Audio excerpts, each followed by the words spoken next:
नमस्कार. Complex number system म्हणजे काय ते आपण बघतोय. त्यातले एलिमेंट्स कसे असतात, त्याच्यानंतर त्याचे ॲडिशन, सबट्रॅक्शन किंवा डिव्हिजन कशी केली जाते हे आपण सगळं बघितलेलं आहे. आता आपण बघणार आहोत कॉम्प्लेक्स नंबरचं जॉमेट्रिकल रिप्रेझेंटेशन काय आहे. रिअल नंबर्सचं जॉमेट्रिकल रिप्रेझेंटेशन एका रिअल लाईनवर असतं, वन डायमेन्शनल आहे, हे सगळं आपल्याला माहिती आहे. आता कॉम्प्लेक्स नंबर हा जो नंबर आहे, इच अँड एव्हरी नंबर, तो नंबर कसा रिप्रेझेंट करता येईल, जॉमेट्रिकली कसा रिप्रेझेंट करता येईल ते आपण बघणार आहोत. त्याला म्हणतात अर्गॉन डायग्रॅम. अर्गॉन नावाच्या शास्त्रज्ञाने शोधून काढले किंवा ते रिप्रेझेंट केले म्हणून त्याला अर्गॉन डायग्रॅम असं म्हणतात. सो आतापर्यंत आपण ग्राफ काढण्यासाठी XOY प्लेन यूज केलेला आहे. सो XOY प्लेन म्हणजेच टू डायमेन्शनल प्लेन झालं ते, कारण त्याच्यात एक्स ॲक्सिस आणि वाय ॲक्सिस दोन रिअल लाईन्स असतात ना क्रॉसमध्ये. सो टू डायमेन्शनल प्लेन आहे ते. सो त्यामध्ये आपल्याला each and every complex number represent करता येऊ शकतो. सो कॉम्प्लेक्स नंबरचं रिप्रेझेंटेशन आपल्याला XOY प्लेनवर करता येतं.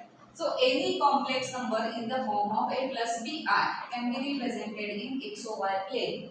So here 0 0 origin. आपल्याला माहिती आहे XOY plane कसं वर्क होतं. This is x axis, y axis. हा XOY जो प्लेन आहे त्या प्लेन मधला जो x ॲक्सिस आहे त्याला म्हणतात रिअल ॲक्सिस. त्याला जो एक नाव आहे त्याला म्हणतात रिअल ॲक्सिस.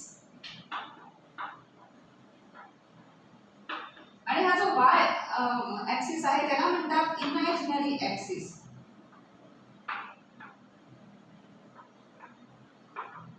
सो हा रिअल ॲक्सिस आणि इमॅजिनरी ॲक्सिस. आता तुमच्या लक्षात आलं असेल की कॉम्प्लेक्स नंबर हा आपण पॉइंट म्हणून इथे प्लॉट करू शकतो. आता कॉम्प्लेक्स नंबर कुठल्या फॉर्म मध्ये असतो तर complex number can be represented as z = a + b आहे. तर अशा फॉर्म मध्ये असतं. आता a रिअल आणि b हा इमॅजिनरी पार्ट असतो. सो हा नंबर कसा याच्यामध्ये रिप्रेझेंट केला जातो तर त्यातला जो हे जे नंबर्स आहेत म्हणजे रिअल आणि इथे दोन्ही रिअल नंबर्स आहेत, ए आणि बी दोन्ही रिअल नंबर्स आहेत. त्याला आय आलाय म्हणून त्याला इमॅजिनरी पार्ट म्हणतो आपण. सो हे जे दोन्ही रिअल नंबर्स आहेत ते as a order pair means P as a A B but always real part on x axis and imaginary part on y axis.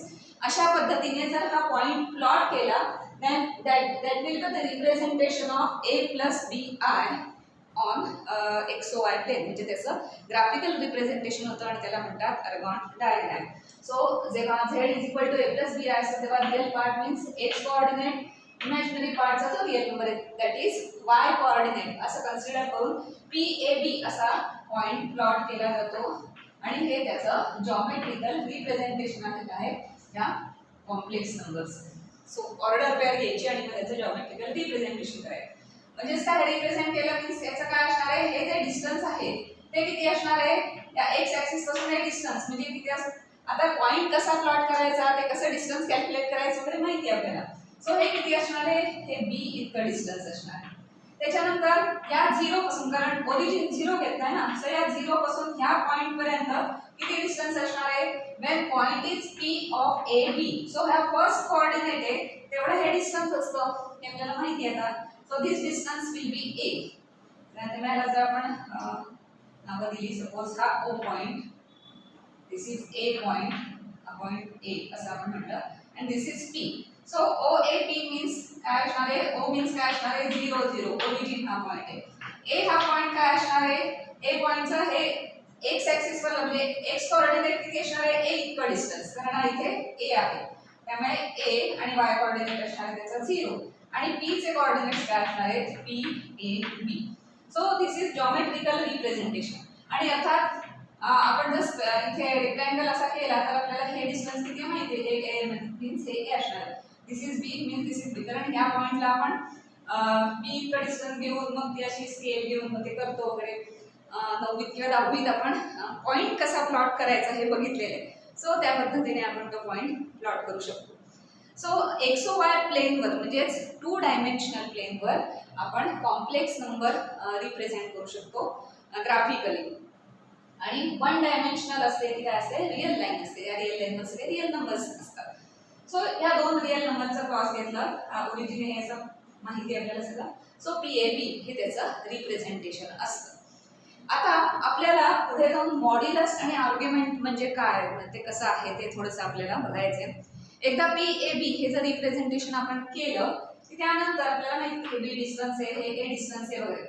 आता इथे 90 डिग्री असतं ऑलवेज, कारण आपण इथून परपेंडिक्युलर टाकतो तेव्हाच आपल्याला हे एक्झॅक्ट डिस्टन्स किती आहे वाय ऍक्सिसचं ते इथे मिळतं इमॅजिनरी ऍक्सिसचं, आणि ते परपेंडिक्युलर टाकलं की इथून हे डिस्टन्स किती आहे ते आपण घेतो. सो हे 90 डिग्री असणार आहे. सपोज आपण ओपी जॉईन केले, ओपी जॉईन केले तर एक्स ऍक्सिसला ह्या पॉइंटला कुठला तरी एक अँगल फॉर्म होणार आहे. Let call it theta. हा थीटा डिग्री अँगल इथे फॉर्म झालेला आहे. आता हा ओ ए पी हा राईट अँगल ट्रायंगल फॉर्म झालाय. O A P right angle triangle आहे, त्यामुळे त्याच्यात साइन कॉस वगैरे आपण काय ते घेऊ शकतो किंवा कॅल्क्युलेट करू शकतो. सपोज हे ओपी हे डिस्टन्स आपण आर असं स्मॉल आर असं कन्सिडर करूया, आपण कुठला तरी नोटेशन घ्यायचं त्याला म्हणून. So OP length of OP is equal to R असं आपण एक घेतलेला आहे. आता ओ ए पी हा बघितला तर काय आहे 90 डिग्री म्हणजे राईट अँगल ट्रायंगल आहे. राईट अँगल ट्रायंगल असल्यामुळे कॉस थीटा आणि साइन थीटाच्या व्हॅल्यूज आपल्याला इथे फाइंड आउट करता येऊ शकतात. सो आपण इथे घेऊया कॉस थीटा आणि साइन थीटा किती येतं ते बघू. हा थीटा आहे त्यामुळे कॉस थीटा किती येणार, cos theta is equal to थीटाच्या opposite means B upon R, sorry थीटाच्या adjacent means A upon R, so A upon R, and sine theta means काय येणार आहे opposite upon R means B upon R. So आपण R इकडे घेऊया, R इथे घेऊया आणि ते ए बी च्या व्हॅल्यूज काय आहेत ते बघूया. So that implies A is equal to this R, R cos theta and B is equal to R sine theta. आता ह्याच्या व्हॅल्यूज आर कॉस थीटा आणि आर साइन थीटा असतात जेव्हा एखादा पॉइंट आपण प्लॉट करतो 2x2 प्लेनवर म्हणजे एक्स वाय प्लेनवर, तेव्हा ह्याच्या व्हॅल्यूज म्हणजे first coordinate R cos theta आणि second coordinate R sine theta असतं when distance between O to P म्हणजे origin to that point is R. हे असतं हे आपल्याला माहिती आहे. हे कधी कसं काय, कारण आपण ट्रिग्नोमेट्री ही प्लेलिस्ट घेतलेली आहे, ती तुम्ही प्लेलिस्ट सगळी नीट बघितली असेल तर त्याच्या इंट्रोडक्टरी व्हिडिओजमध्ये आपण हे सगळं बघितलेलं आहे की हा पॉईंट प्लॉट केला की हे कसं आर कॉस थीटा आणि हा आर साइन थीटा येतं ते. आत्ताच आपण बघितलं की ट्रायंगल ओ ए पी मध्ये कॉस थीटाची साइन थीटाची व्हॅल्यू आल्यामुळे A is equal to r cos theta and B is equal to r sin theta असं ते येतं. मग Z is equal to A plus BI हे त्याचं अल्जेब्राइकली रिप्रेझेंटेशन आहे झेडचं म्हणजे कॉम्प्लेक्स नंबरचं. तर त्याचं आणखी कुठल्या फॉर्ममध्ये रिप्रेझेंटेशन आहे का, हे झालं त्याचं graphical representation. Point P A B x y प्लेनवर घेतलं की त्याचं ग्राफिकल रिप्रेझेंटेशन झालं, geometrical representation. This is algebraic representation.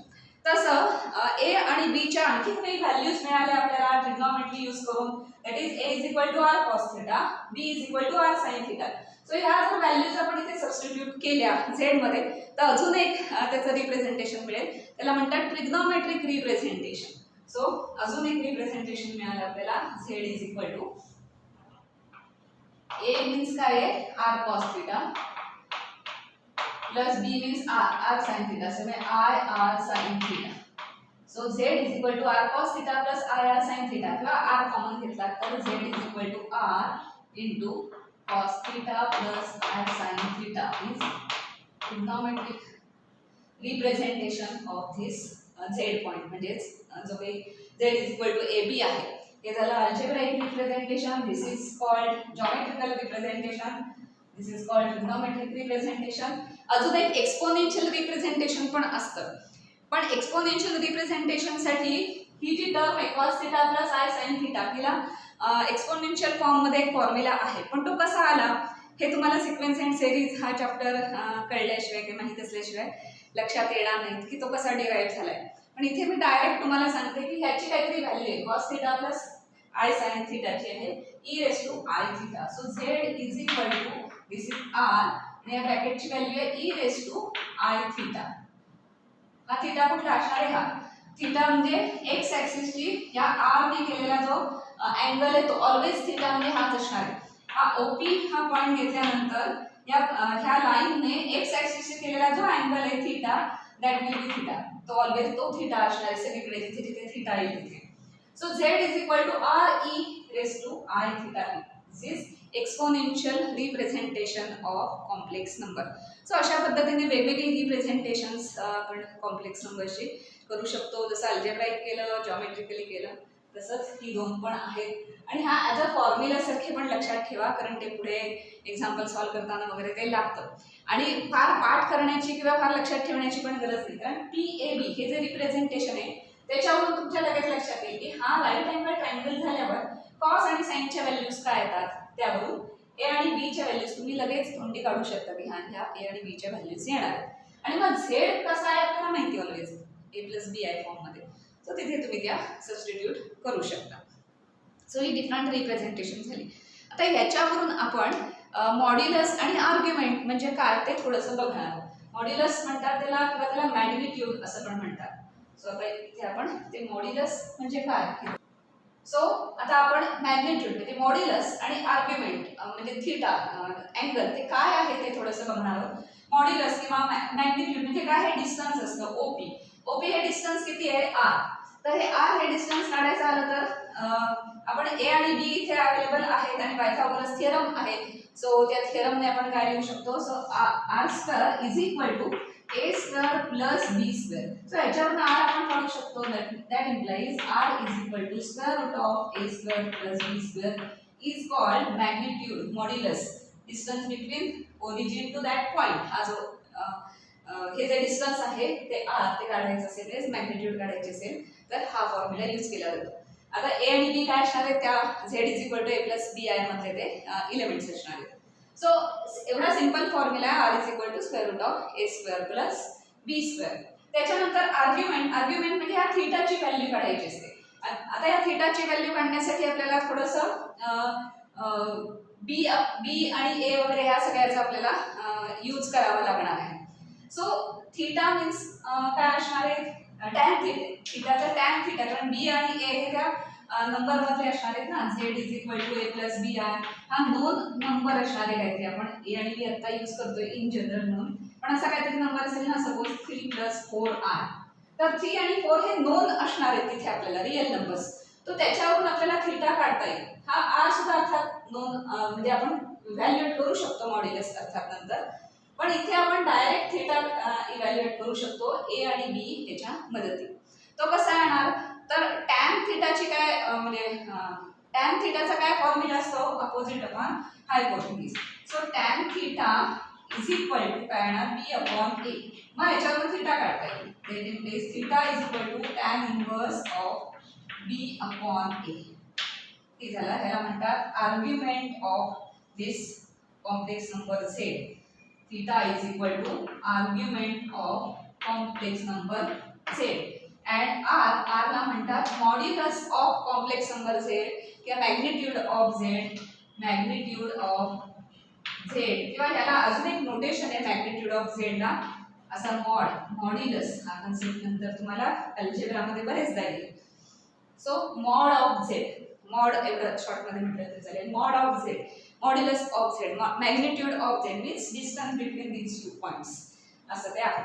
So theta means हा angle made by this line with x axis, या डायरेक्शनला, या पॉझिटिव्ह डायरेक्शन, या डायरेक्शनला केलेला अँगल असंच असणार आहे always. So theta is equal to argument of Z, R is equal to magnitude of Z mod Z असं त्याला नोटेशन आहे.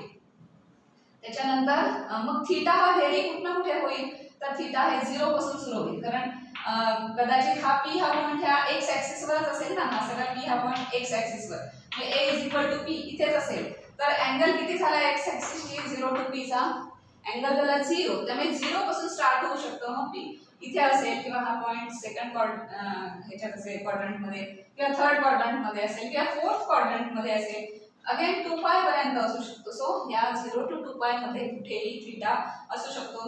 प्रत्येक वेळेला त्यांनी एक्स ॲक्सिसची केलेला अँगल किती आहे त्याच्यावरून थीटाचा आर्ग्युमेंट ऑफ Z ही व्हॅल्यू तुम्ही direct Z is equal to A+BI दिलं असेल तर इव्हॅल्युएट करू शकता. त्यासाठी हा अँगल किती येतो चेक करायचा, मेजर करायचा, हे सगळं करायची गरज नाही. सो सिंपल आहे, argument of Z means theta, modulus of Z means R plus mod of Z. आणि याचा फॉर्म्युला काय, square root of A² plus D². दोन्ही रिअल नंबर्स आहेत त्यामुळे करू शकतो. मॉड्युलससाठी काही प्रॉपर्टीज फॉलो होतात ते आपण नंतर बघूच. पण आर आणि थीटा म्हणजे काय आणि ते कसं इव्हॅल्युएट करायचं वगैरे हे सगळं लक्षात आलंय.